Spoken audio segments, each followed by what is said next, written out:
بسم اللہ الرحمن الرحیم۔ السلام علیکم دوستو۔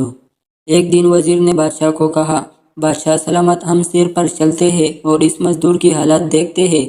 بادشاہ نے وزیر سمیت سیر پر نکلا اور اسی مزدور کے پاس پہنچے تو کیا دیکھتے ہیں کہ مزدور لاکھ کوشش کرتا ہے لیکن اینٹ پہلی منزل سے اوپر نہیں جاتی تھی۔ بادشاہ وزیر کی فہم و فراست کو مان گیا اور اس سے یقین ہو گیا کہ اینٹ کو تیسری منزل پر طاقت نہیں بلکہ انسان کا خوشگوار زندگی پہنچاتی ہے۔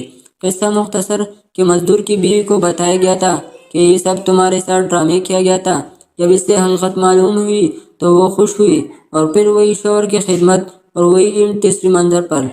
حقیقت یہ ہے کہ جو شخص غریب و پریشانی سے دور ہے اور جن کے گھر میں خوشحالی ہے وہ اپنی دنیاوی زندگی آسان طریقے سے انجام دیتے ہیں اور کاروباری مشغلے ہو یا تجارتی ان میں ترقی کی منزلیں طے کرتے ہیں۔